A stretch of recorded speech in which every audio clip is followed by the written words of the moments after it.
Hello friends, welcome on my channel. आज हम UPSC 2023 के क्वेश्चन को सॉल्व करेंगे, जो कि क्वेश्चन G20 के ऊपर पूछा गया था।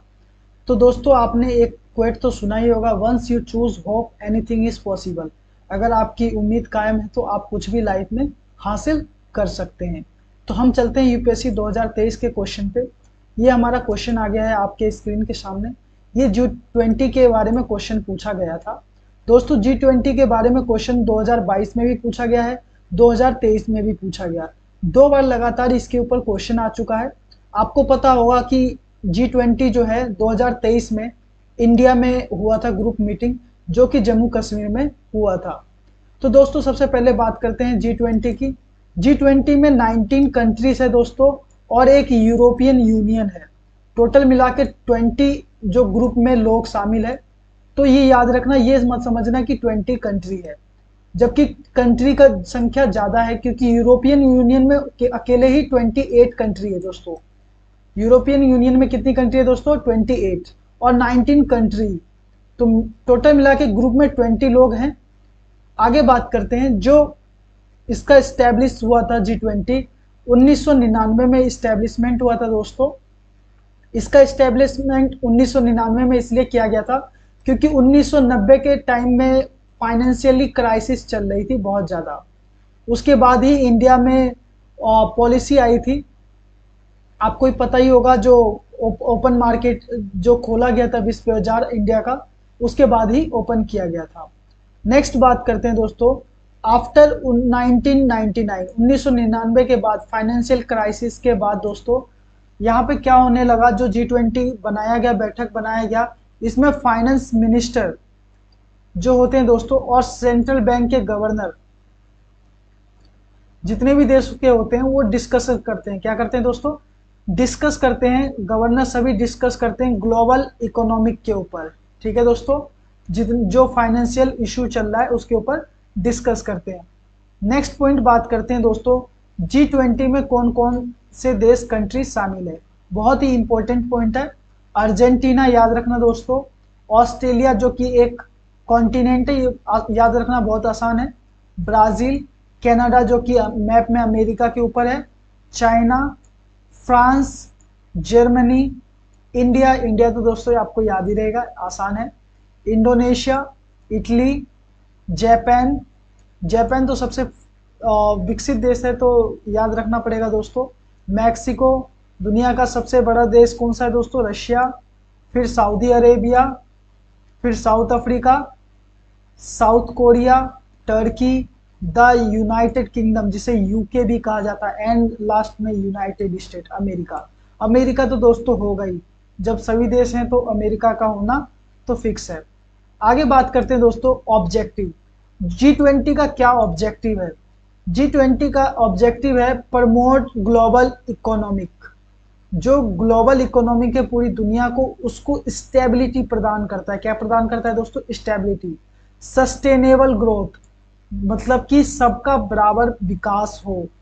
फाइनेंशियल रेजिलेंस, फाइनेंशियल मतलब कि पैसे की जो आमदनी है अच्छे से फाइनेंस हो पाए। आगे नेक्स्ट पॉइंट दोस्तों बात करते हैं, इनका एम क्या है। G20 का जो एम है, लक्ष्य क्या है इसका? है सपोर्ट ग्लोबल इकोनॉमिक रिकवरी। मतलब जितना भी ग्लोबल इकोनॉमी है, अगर डेप्ट में जाती है या फिर फाइनेंशियल क्राइसिस आता है, तो उसको रिकवरी करना इनका लक्ष्य है। नेक्स्ट बात करते हैं दोस्तों, मेंबर कंट्री डिस्कस। जो यहाँ के जो मेंबर G20 में मेंबर है, वो किस चीज के ऊपर डिस्कस करते हैं? सबसे पहले तो वो ट्रेड के ऊपर डिस्कस करते हैं दोस्तों, व्यापार के ऊपर, इन्वेस्टमेंट के ऊपर, टैक्स के ऊपर, जो एक्सपोर्ट इंपोर्ट पे टैक्स होता है उनके ऊपर डिस्कस करते हैं। फाइनेंशियल रेगुलेशंस के ऊपर डिस्कस करते हैं दोस्तों, जो उनका फाइनेंस कंडीशन चल रहा है इन सब चीज़ों के ऊपर। और इंटरनेशनल दुनिया में जो डेवलपमेंट हो रहा है उसके ऊपर डिस्कस करते हैं। आगे बात करते हैं दोस्तों, डिजिटल पब्लिक इंफ्रास्ट्रक्चर। ये याद रखना दोस्तों, बहुत ही इंपॉर्टेंट पॉइंट है। डिजिटल पब्लिक इंफ्रास्ट्रक्चर जो है इनका प्रायोरिटी है, सबसे ज्यादा इन्होंने प्रायोरिटी दे रखा है किसको? डिजिटल पब्लिक इंफ्रास्ट्रक्चर को। ठीक है दोस्तों, नेक्स्ट पॉइंट है हमारा, इनका जो थीम है, G20 का थीम क्या है?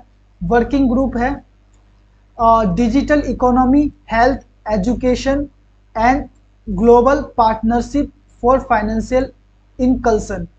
तो ये इनका जो है दोस्तों थीम है। नेक्स्ट हम क्वेश्चन पे आ जाते हैं। क्वेश्चन बहुत ही इजी पूछा गया था, आप आसानी से, अब हमने टॉपिक को समझ लिया G20 के बारे में, अब इसका आंसर बहुत ही इजीली दे देंगे। पहला पॉइंट क्या कहता है दोस्तों, इसमें हमें बताना है कितने पॉइंट करेक्ट है। तो पहला पॉइंट कह रहा है जो G20 group was originally established as a platform के तौर पर स्टैब्लिश किया गया फॉर द फाइनेंस मिनिस्टर, किसके लिए, फाइनेंस मिनिस्टर के लिए, और सेंट्रल बैंक के गवर्नर के लिए, to discuss the international economy and financial issue. क्या ये दोस्तों पहला पॉइंट सही है? यस दोस्तों, पहला पॉइंट बिल्कुल सही है। ये फाइनेंशियल क्राइस इशू के लिए ही तो ये G20 बनाया गया, जिसमें फाइनेंस मिनिस्टर और सेंट्रल बैंक के जितने भी दो देशों के गवर्नर होते हैं वो डिस्कस करते हैं। ये पॉइंट हमने अभी यहाँ पढ़ा था दोस्तों, आप देख सकते हैं जितने देश के गवर्नर हैं और फाइनेंस मिनिस्टर और सेंट्रल बैंक के गवर्नर सब फाइनेंशियल इशू के ऊपर डिस्कस करते हैं।